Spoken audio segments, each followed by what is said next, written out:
Quand j'avais 15 ans, j'ai perdu un proche et a décidé de sauter la vie. C'est une période qui a vraiment été difficile pour moi. À ce moment-là, je suis tombé en dépression et j'ai moi-même pensé à la mort. Mais je m'en suis sorti par un travail que j'ai fait sur moi qui a littéralement transformé ma vie. Et depuis, une question n'a pas cessé de m'obséder. Comment aider une personne avant que son mal-être devienne si profond qu'elle perde l'envie de vivre? Alors j'ai appris sur la psychologie humaine. Je suis devenu coach de vie et j'ai accompagné une trentaine de personnes à retrouver goût et espoir en la vie. Et j'ai remarqué que chaque personne que j'ai accompagnée avait une chose en commun. Elles étaient épuisées par leur vie. Pourtant, tu vois sur le papier, leur vie, on dirait qu'elle fonctionne. Ils ont parfois un travail stable, un logement, un couple, des enfants, ou simplement une situation que beaucoup considéreraient comme correcte. Et pourtant, à l'intérieur, ils ressentent un vide, un poids, un manque sans même comprendre pourquoi. Alors aujourd'hui, je vais t'expliquer pourquoi. Pourquoi tu ressens ce vide malgré qu'extérieurement, ta vie semble ok? Et comment tu peux retrouver de l'énergie intérieure et une paix durable. Je te préviens, après cette vidéo, ta définition de réussir ta vie pourrait totalement être transformée.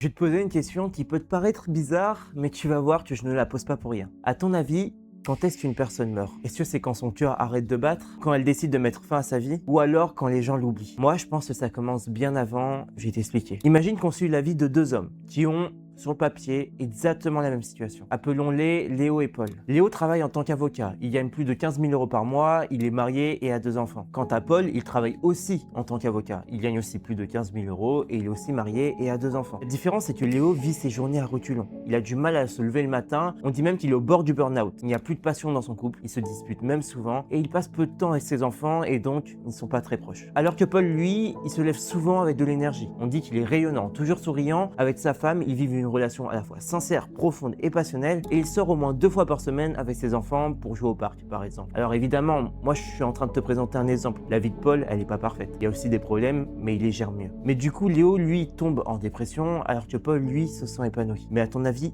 pourquoi? Parce que Paul gagne plus d'argent? Non, il gagne la même chose. Parce que Paul a plus de temps? Non, il travaille autant. Peut-être parce qu'il a une meilleure mentalité.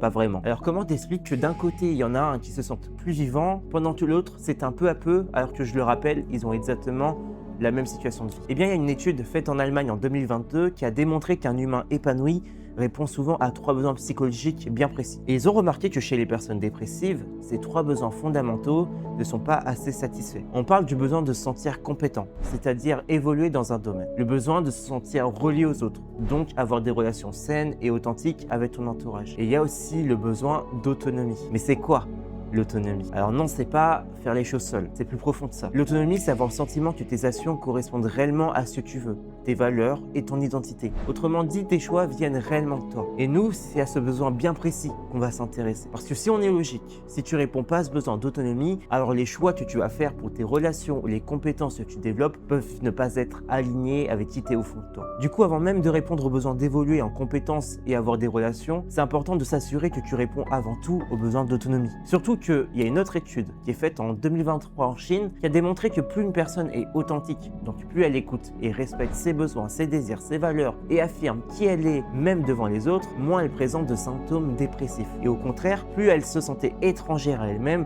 plus ces symptômes étaient présents. Et elle est là, la différence entre Léo et Paul. Paul est avocat parce que ça lui ressemble. Il aime comprendre, défendre, argumenter, résoudre des problèmes. Quand il travaille, il a le sentiment de donner du sens à sa vie, de protéger les innocents. Alors que Léo, lui, il est avocat parce qu'un jour on lui a dit que c'était une bonne situation. Parce que ses parents étaient fiers, parce que ça payait bien, parce que socialement, ça faisait réussite. Mais il est tombé dans un piège. Parce qu'au début, ça ressemble pas à une trahison de soi. Ça ressemble juste à une décision raisonnable. Tu vas te dire, c'est pas grave, je vais faire ce métier, au moins j'aurai de l'argent. C'est pas grave, je vais rester avec cette personne, au moins je serai pas seul. C'est pas grave, je vais faire comme les autres, au moins je serai pas jugé. Mais à chaque fois que tu fais ça, tu t'éloignes un peu plus de toi. Et au bout d'un moment, tu ne souffres même plus seulement de ta vie, tu souffres du fait que ta vie ne te ressemble pas. Il a réussi sur le papier, mais pas pour lui. Et en psychologie, il existe un mot très intéressant pour ça, l'aliénation de soi. L'aliénation de soi, c'est le moment où tu deviens étranger à toi-même. Tu continues à vivre, tu continues à travailler, tu continues à sourire, tu continues même à répondre ça va quand on te demande comment tu vas, mais au fond, tu te reconnais plus. Tu sais plus vraiment ce que tu veux, tu sais plus vraiment ce que tu ressens, tu sais plus vraiment si tes choix viennent de toi ou de la peur de décevoir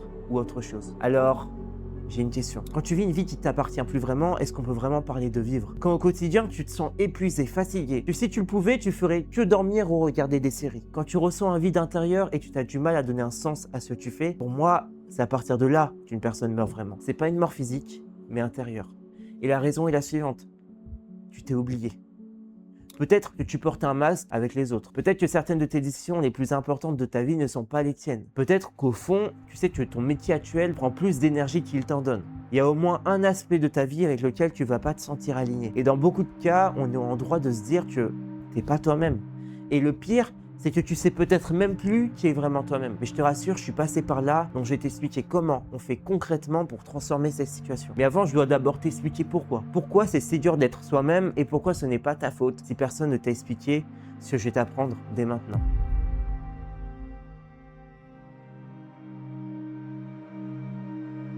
Quand j'ai commencé à coacher des personnes sur la confiance en soi, que je les ai accompagnés pour qu'ils s'affirment davantage et osent être eux-mêmes, je me suis rendu compte qu'ils avaient toutes et tous une chose en commun. Ils avaient peur de la mort. Et pour que tu comprennes là où je veux en venir, il faut qu'on revienne à l'époque de la préhistoire. Imagine un homme préhistorique, appelons Louis. Il vit dans une tribu et Louis, il est différent des autres. Il est plus curieux, plus insouciant, plus vivant. Et un jour, Louis découvre un groupe d'éléphants. Alors que les autres membres de sa tribu veulent immédiatement les fuir, Louis ressent de la curiosité. Il les observe, il tente de comprendre leur comportement, il essaie même de s'en approcher. Mais sa différence inquiète la tribu. Pour eux, quelqu'un qui ne pense pas comme le groupe est imprévisible. Et quelqu'un d'imprévisible peut devenir une menace. Alors ils décident de le rejeter. Louis était seul et à cette époque, finir seul, c'était synonyme de mort.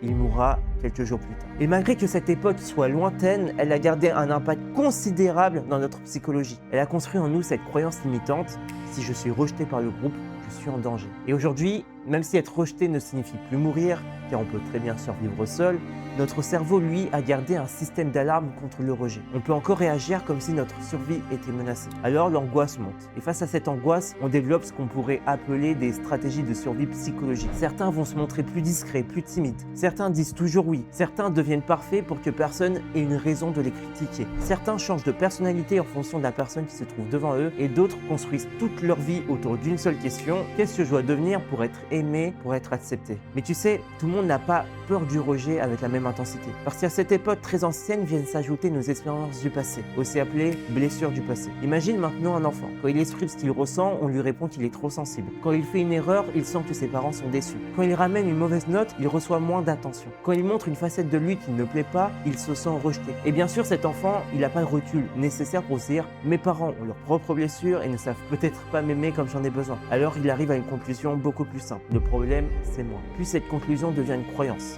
Si on me rejette, c'est que j'ai pas de valeur. Pour être aimé, je dois être parfait. Si je montre vraiment qui je suis, les autres vont partir. Mes besoins dérangent et ce que je ressens n'est pas important. Et une croyance profonde, c'est pas une phrase que tu te répètes consciemment. C'est une règle invisible selon laquelle tu construis ta vie. Si tu crois que montrer tes besoins fait fuir les gens, tu les caches. Si tu crois que ta valeur dépend de la fierté de tes parents, tu choisis peut-être le métier qu'ils veulent pour toi. Si tu crois qu'être seul prouve que personne ne peut t'aimer, tu restes peut-être dans une relation qui ne te ressemble plus. Et si tu crois que ta véritable personnalité peut provoquer le rejet, tu fabriques un masque. Mais ce masque n'est pas apparu parce que tu es une personne fausse. Il est apparu pour te protéger. Mais le problème, c'est qu'une stratégie qui t'a protégé à un moment de ta vie peut finir par t'emprisonner. L'enfant qui devait s'adapter pour conserver l'amour devient un adulte incapable de dire non. L'enfant qui devait être parfait devient un adulte terrorisé par l'échec. L'enfant qui cachait ses émotions devient un adulte qui ne sait même plus ce qu'il ressent. Et c'est là tout le paradoxe. Pour éviter d'être rejeté par les autres, tu as fini par te rejeter toi-même.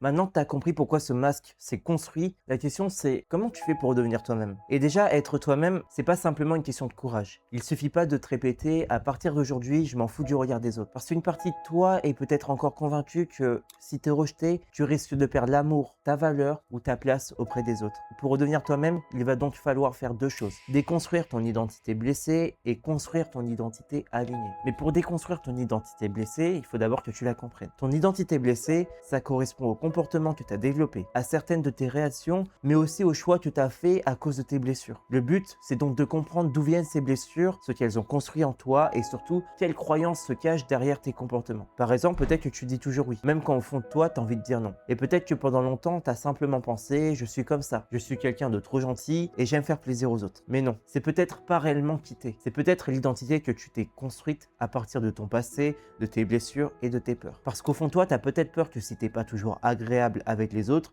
ils finissent par te rejeter. Et derrière cette peur, il peut y avoir une croyance comme « si je déçois quelqu'un, je risque de perdre son amour ». Comprendre ton identité blessée, c'est donc observer les comportements que tu as aujourd'hui, certaines de tes réactions, les décisions que tu as prises dans ta vie, et essayer de comprendre ce qui se cache derrière. Qu'est-ce que tu essayes d'éviter, de quoi est-ce que tu as peur, et quelles sont les croyances cachées derrière cette peur. Mais sache que le but, c'est pas de t'en vouloir pour la personne que tu es devenue. Au contraire, c'est aussi d'accepter cette identité blessée. Parce que, comme on l'a vu, tous ces comportements se sont construits pour te protéger à un moment de ta vie. Alors pour avancer, tu vas avoir besoin d'accepter la personne que tu es devenue, de remercier cette identité blessée, de la chérir parce qu'elle t'a protégé. Elle a été là pour toi quand on avait besoin. Alors certes, aujourd'hui, elle est peut-être devenue obsolète par rapport à la vie que tu as envie de construire. Mais c'est aussi peut-être en partie grâce à elle que tu es encore là aujourd'hui. Évidemment, comprendre et accepter ton identité blessée, ça suffit pas. Parce qu'une fois que tu as commencé à comprendre la personne que tes blessures t'ont poussé à devenir, tu dois commencer à construire ce que j'appelle ton identité alignée. Ton identité alignée, c'est la personne que tu es réellement au fond de toi lorsque tu écoutes ton intuition, tes désirs, tes besoins et que tu te détaches progressivement de ton identité blessée. C'est la version de toi la plus épanouie, la plus alignée et qui avance le mieux dans sa vie. Et pour commencer à la construire, tu vas d'abord devoir te créer une boussole. Cette boussole, c'est la personne que tu as envie de devenir. Et quand je te parle de la personne que tu as envie de devenir, je ne parle pas de toi dans 20 ans. Je ne parle même pas de toi dans 5 ans. Parce que des fois, on voit ça en dev perso. Non, moi, je te parle de la personne que tu as envie de devenir dans les 3 à 6 prochains mois. Une personne que tu peux déjà commencer à construire aujourd'hui et que tu peux même, sur certains aspects, commencer à devenir dès demain. Donc là, ça va être intéressant de te poser certaines questions. Quelles sont les qualités que tu as envie de développer? Comment tu as envie de te comporter avec les autres? Comment tu as envie de réagir lorsque quelqu'un dépasse tes limites? Comment tu as envie de réagir lorsque tu ressens de fortes émotions? À quoi tu as envie que ton quotidien ressemble? À quoi tu as envie que tes relations amicales, familiales et amoureuses ressemblent? Et quelle place tu as envie de donner à chacune d'elles dans ta vie? Quelque part, c'est ce qu'on peut appeler ta meilleure version de toi-même et la vie idéale que tu as envie de construire. Mais le but, c'est pas d'en faire une obsession. C'est pas de créer une personne parfaite et de te détester à chaque fois que tu n'arrives pas à lui ressembler. Cette personne, c'est simplement ta boussole. Elle te permet de savoir vers quoi tu as envie d'avancer et de rester aligné avec la vie que tu as envie de construire. Mais il y a autre chose que tu as besoin de savoir pour construire ton identité alignée. C'est qui tu es déjà aujourd'hui, sans même parler de ton identité blessée. Quelles sont tes qualités? Quels sont les dons qui ont toujours été en toi, parfois même depuis l'enfance? Quelles sont les valeurs qui sont importantes pour toi? Quels sont tes besoins? Quels sont tes objectifs? Qu'est-ce qui te rend heureux? Et tu peux même aller chercher quelque chose de plus profond. Qu'est-ce qui donne du sens à ta vie? Voire même, quel est ton pourquoi? Ton pourquoi, c'est pourquoi est-ce que tu as envie? Qu'est-ce que tu as envie d'apporter dans ce monde ou aux autres? Qu'est-ce que tu pourrais construire qui donnerait du sens à ton existence? Moi, par exemple, mon pourquoi, c'est d'inspirer les êtres humains à vouloir être plus épanouis. Et c'est directement lié au fait que j'ai perdu un proche qui s'est ôté la vie à cause de son mal-être. Avant même de vouloir accompagner les gens dans leur transformation, ce qui compte pour moi, c'est déjà de leur donner cette envie de devenir plus épanouis, cette envie de transformer leur vie. Mais on a tous en nous quelque chose qui peut donner du sens à notre vie et nous donner envie d'accomplir un objectif profond. Donc si je récapitule, pour commencer ta transformation, tu as besoin de comprendre la personne que tes blessures t'ont poussé à devenir. Tu as besoin de comprendre la personne que tu as envie de devenir. Et tu as besoin de comprendre la personne que tu es déjà aujourd'hui. À partir de là, tu connais ton point de départ. Tu connais la direction dans laquelle tu as envie d'avancer et tu comprends ce qui, à l'intérieur de toi, risque encore de t'empêcher d'avancer. Et je sais que là, tu as envie de me dire « Ok, c'est bien beau tout ça, Adrien, mais concrètement, comment je passe de mon identité blessée à mon identité alignée? Comment je me transforme en gros ?» Eh bien, j'ai une bonne et une mauvaise nouvelle. La mauvaise nouvelle, c'est que je ne vais pas pouvoir tout développer dans cette vidéo parce que ce serait beaucoup trop long. Mais la bonne nouvelle, c'est que j'ai créé une vidéo beaucoup plus concrète et complète dans laquelle je vais t'expliquer comment passer de ton identité blessée à ton identité alignée. Comment devenir ta meilleure version de toi-même. Et comment transformer les croyances qui guident ta vie et poser des actions qui vont progressivement forger ta nouvelle identité. Parce que tu vois, tout ça, pour moi, ça mérite une vidéo entière. Donc pour être sûr de ne pas la rater, abonne-toi et active la cloche. Mais avant de terminer cette vidéo, j'ai aussi 2 choses à t'offrir. La première, c'est une partie du document que j'utilise avec les personnes que j'accompagne. Et cette partie, elle est consacrée à ton identité blessée. En remplissant ce document, tu vas pouvoir apprendre à mieux comprendre les blessures qui influencent encore ta vie aujourd'hui, tes comportements et les croyances qui se cachent derrière. Tu vas aussi pouvoir faire un pont sur ton niveau d'épanouissement dans les différents domaines de ta vie amoureuse, ta vie familiale, ta vie pro, ta relation avec toi-même et même le sens que tu donnes à ta vie aujourd'hui. Ce document va te permettre de comprendre où tu en es réellement pour pouvoir ensuite mieux construire la personne que tu as envie de devenir. Pour le récupérer, tu peux retrouver mon compte Instagram grâce au lien dans la description. Une fois sur mon compte, abonne-toi et regarde ma story à la une dans laquelle je t'explique comment récupérer gratuitement le document Identité blessée. Et la deuxième chose que je t'offre, c'est un appel gratuit avec moi qui peut durer entre 30 minutes et 1 heure. Si aujourd'hui tu te sens épuisé par ta vie, tu n'as plus d'énergie et tu as envie de transformer ta situation, tu vas pouvoir m'expliquer ce que tu vis et moi je vais t'aider à comprendre concrètement ce qui bloque bloque aujourd'hui et comment commencer à avancer vers une version de toi plus alignée. Et si je trouve que c'est pertinent pour ta situation, je pourrais même te donner certains exercices pour t'aider à avancer. Donc si ça t'intéresse, rends-toi sur mon compte Instagram grâce au lien dans la description et envoie-moi en DM le mot racine. Cette vidéo, c'est la vidéo que j'aurais aimé pouvoir envoyer à mon proche. Elle compte énormément pour moi parce que je sais qu'à un moment de sa vie, il s'est senti épuisé. Épuisé par ses problèmes, épuisé par sa propre vie. Et j'aurais aimé qu'il puisse entendre ce message, qu'il puisse comprendre qu'il était encore possible de changer certaines choses, de se retrouver et de construire une vie dans laquelle il se serait senti davantage en paix. Mais cette vidéo, elle est aussi profondément liée à qui je suis. Parce que moi aussi, je me suis beaucoup cherché. Je suis devenu entrepreneur, j'ai d'abord travaillé dans le marketing, puis je suis devenu coach. Et même après être devenu coach, j'ai continué à chercher ce qui me passionnait réellement et la manière dont j'avais envie d'aider les autres. Pendant longtemps, j'ai créé beaucoup de contenu sur Instagram, des centaines de vidéos courtes qui on me disait que c'était la meilleure manière de vivre de ton activité. Mais au fond de moi, je savais que ce que je voulais vraiment, c'était faire des vidéos YouTube. Des vidéos qui inspirent les gens, des vidéos qui les aident réellement, des vidéos qui leur permettent de voir leur vie différemment. Et pas simplement des vidéos courtes qui peuvent être oubliées à peine une semaine après avoir été regardées. Mais à chaque fois que je faisais des choix contre moi-même, que je continuais à créer d'une manière qui ne me ressemblait plus ou pas, je finissais par m'éteindre. Je me forçais, je cherchais la performance, je cherchais la bonne stratégie et finalement, je n'avais même plus l'énergie de créer. À certains moments, je crois même que j'ai frôlé le burn-out. Et c'est exactement ce dont je te parle depuis le début de cette vidéo. À force d'ignorer ce qui se passe à l'intérieur de toi, tu construis quelque chose qui pourrait sembler cohérent sur le papier, mais qui te ressemble pas réellement. Alors je tiens à te rappeler qu'on n'a qu'une vie, qu'elle est précieuse et que personne pourra la construire à notre place. Il n'y a que toi qui peux savoir en écoutant ton intuition ce qui est bon pour toi et ce qui fait sens. On nous parle souvent de réussir notre vie et que réussir sa vie, c'est être riche, peut-être être marié, avoir une maison, des enfants. Mais peut-être qu'en réalité, réussir sa vie, c'est simplement écouter qui on est au fond de nous et construire notre vie autour de notre identité, autour de ce qui est aligné avec nous-mêmes. Parce qu'en réalité, réussir sa vie, ça n'a pas la même définition pour tout le monde. Alors construis-toi une vie qui te ressemble. Je te remercie d'avoir regardé cette vidéo jusqu'au bout. Je suis très fier de l'avoir faite. Je sais qu'elle n'est pas parfaite, mais en tout cas, je suis content de l'avoir postée. Si tu veux me soutenir et me montrer que tu aimes bien mes vidéos, tu peux t'abonner, laisser un like, un commentaire. Ça me ferait vraiment plaisir et ça m'encouragera pour la suite. Et sur ce, je te souhaite de prendre soin de toi et je te dis à la prochaine. C'était Adrien.